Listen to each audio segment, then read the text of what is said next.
कांग्रेस नेता बृजेंद्र सिंह की सद्भाव यात्रा कल से शुरू हो रही है। वहीं यात्रा शुरू होने से पहले बृजेंद्र सिंह ने जनता टीवी से एक्सक्लूसिव बातचीत की। इस दौरान उन्होंने यात्रा समेत हुड्डा और जयप्रकाश के बयान पर प्रतिक्रिया भी दी। साथ ही पीएम मोदी के संभावित हरियाणा दौरे पर तंज भी कसा। क्या कुछ रहा इस बातचीत में, आपको सुनवाते हैं। कांग्रेस नेता बृजेंद्र सिंह जी हमारे साथ बात करने के लिए मौजूद हैं। सर, सद्भाव यात्रा आप निकालने जा रहे हैं हरियाणा में, कांग्रेस के नेता ही कह रहे हैं कि बृजेंद्र सिंह की व्यक्तिगत यात्रा है या फिर कांग्रेस की यात्रा है, स्पष्ट कर दीजिए सर। कांग्रेस की यात्रा है, बृजेंद्र सिंह कांग्रेसी है। मेरे साथ जो सारे यात्री होंगे, सारे कांग्रेसी होंगे, जिनके मन में प्रदेश के भाईचारे को बनाए रखने का जज्बा होगा और कांग्रेस को आगे बढ़ाने का प्रयास हमारी तरफ से पूरा होगा। सर, भूपेंद्र सिंह हुड्डा से सवाल पूछा गया शामिल होने को लेकर। वो कह रहे हैं कि कांग्रेस की यात्रा होगी तो शामिल होंगे, दूसरी तरफ व्यक्तिगत यात्रा भी वो कह रहे हैं। किस तरीके से? मुझे समझ में नहीं आती कि इस तरह के सवाल उनसे भी क्यों पूछे जाते हैं और मुझसे भी क्यों पूछे जाते हैं। कांग्रेस का झंडा लेके सड़क पर निकल रहा हूं अपने साथियों के साथ। जो जुड़ना चाहेंगे जुड़ जाएंगे, जो नहीं जुड़ना चाहेंगे नहीं जुड़ेंगे। इसलिए उठ जाता है क्योंकि जिस प्रकार की अभी तक कांग्रेस के हालात रहे हैं, गुटबाजी देखने को मिलती हुई नजर आई थी। इस यात्रा के माध्यम से क्या तमाम लोग जो है एक प्लेटफॉर्म पर देखने को मिलते हुए नजर आएंगे? कोशिश तो यही है, लेकिन ये प्लेटफॉर्म नहीं है, स्टेज नहीं है, एक इवेंट नहीं है, 7 महीने की मैराथन है।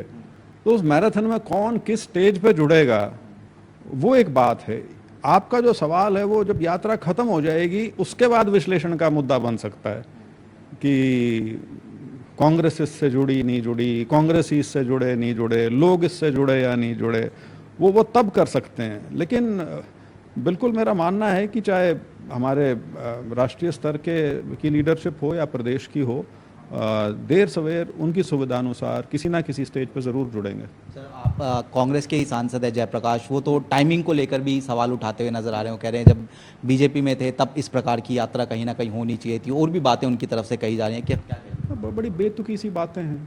कांग्रेस ही हैं, बीजेपी की बात करें ना, एक दूसरे कांग्रेसी के बारे में क्यों इतने विचलित हो रहे हैं? वो बीजेपी की सरकार चल रही है, बीजेपी की सरकार के ऊपर हमला करें, पार्लियामेंट में अपनी बात रखें, जिन मुद्दों को लेकर वो पार्लियामेंट में पहुंचे हैं उसके बारे में बात करें। मैं तो उन्हीं की पार्टी का हूं, मेरे बारे में क्या कह रहे हैं क्या नहीं कह रहे उससे क्या फर्क पड़ता है। सर, कल से इस यात्रा की शुरुआत होने वाली है। इस यात्रा के पहले दिन के संदर्भ में बात होगी, किस प्रकार की तैयारी आप लोग? नहीं, कल 5 तारीख को सुबह 10 बजे यात्रा की शुरुआत करेंगे। दनौदा गांव है नरवाना असेंबली कॉन्स्टिट्यूंसी में, वहाँ से, और बस उसके बाद सिलसिला शुरू हो जाएगा। इसके अलावा सर, प्रधानमंत्री भी हरियाणा दौरे पर आते हुए नजर आएंगे। हरियाणा सरकार का 1 साल पूरा होने जा रहा है, उस कार्यक्रम में प्रधानमंत्री आ सकते हैं। किस तरीके से सरकार के कार्यकाल को देख रहे हैं, प्रधानमंत्री के दौरे को देख रहे हैं? कुछ नहीं, उसी तरह का भाषण होगा जैसे लाल किले से देते हैं। 1 घंटा 40 मिनट का होगा मेरे ख्याल से, जिसमें कुछ नया नहीं होगा। हरियाणा में वैसे भी जो बीजेपी ने चुनाव लड़ा था, क्योंकि ये सोच के ही नहीं लड़ा था कि तुम जीत सकते हो, तो उन्होंने प्रदेश की जनता को कुछ ऑफर भी नहीं किया था कि यह सरकार यदि आई तो हम कुछ ये नया करेंगे या इस प्रकार से रोजगार का सृजन करेंगे या इस प्रकार से खेतीबाड़ी का कुछ बढ़ाने का काम करेंगे। तो किसी प्रकार की उम्मीद रखना कोई उसमें मुझे तो नहीं लगता कि कुछ है।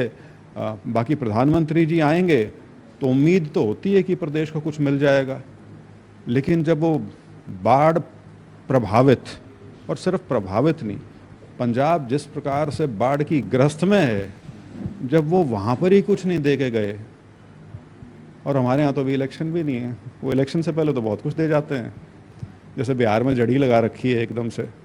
तो प्रधानमंत्री हैं, आएंगे, स्वागत है उनका, लेकिन उम्मीद ज़्यादा नहीं है, उम्मीद ज़्यादा नहीं। राहुल गांधी सर विदेशी धरती पर हैं, आप सर फॉरेन अफेयर्स कांग्रेस के वाइस चेयरपर्सन भी हैं। सर, किस तरीके से उनके बयानों को देख रहे हैं? बीजेपी कह रहे हैं कि लोकतंत्र से ज़्यादा जो है राहुल गांधी का जो भविष्य है वो खुद खतरे में।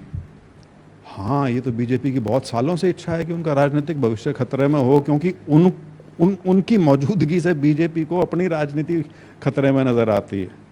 तो ठीक है, ये उनका, बाकी वो विदेश गए हैं, लैटिन अमेरिका, साउथ अमेरिका जिसको बोलते हैं, वहाँ के 4 देशों का दौरा है, और अपनी बात वो रख रहे हैं वहाँ पे। भारत के अपमान करने को लेकर बीजेपी निशाना साध रही है कि जब भी विदेशी धरती पर जाते हैं तो अपमान भारत का करके ना।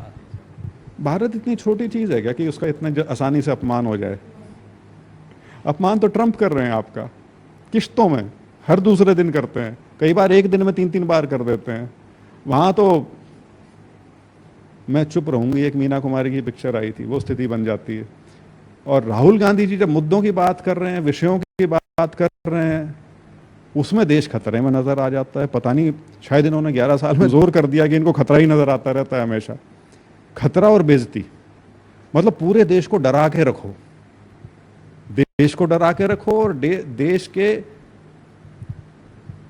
समाज के कुछ वर्गों को डरा के रखो। ये बीजेपी की राजनीति है, ये इनकी अंतर्राष्ट्रीय नीति है।